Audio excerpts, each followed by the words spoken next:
So in a world population of 7.6 billion people, 2.7 people play games. They consider themselves gamers. At peak production, we're 600 people for about 3 years trying to come together to make a game.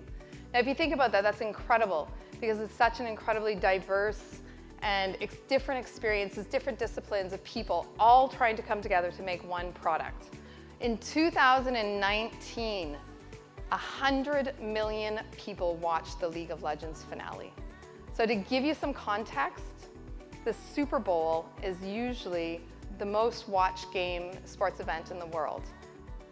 I want you guys to remember 3 things. You learn the most from your failures. Where you think you're going, you might not always end up there. You ask for outrageous things. You will be amazed how many people say yes.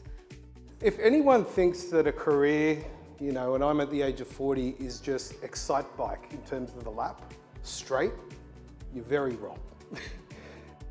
There's this whole opportunity to be a storyteller in this industry and to tell the human stories. I saw this opportunity to just take that and say, well, this is the angle that I can have. For someone that didn't raise your hand when Chrissy asked if you're a gamer, or you don't think you're a hardcore gamer, maybe you're a hardcore something else, and the games industry is missing that.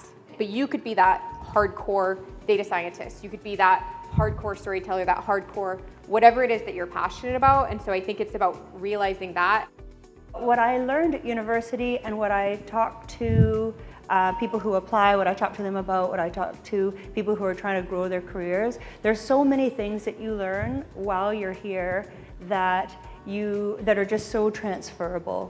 What I learned at university went so far beyond what courses I was taking and what subjects I was looking at, and really it was the first time I realized that we had sort of this shared experience, and that being vulnerable and that being brave and all those things build your character.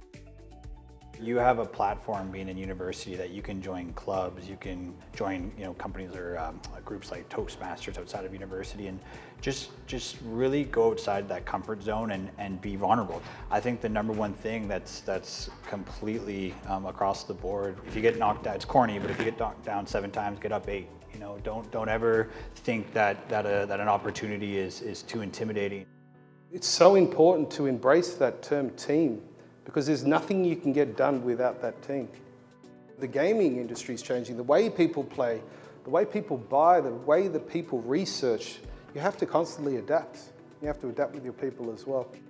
And this industry, it's competitive. There's competition for talent, and there's competition for players, but it is a really genuinely giving, kind, collaborative community of people who really fundamentally help each other. Always kind of have that mindset of how can I change this for the better enjoyment of entertainment or our customer or my fellow teammates on the team. So bring passion, bring energy, and I don't care what you're doing, you're gonna go for it.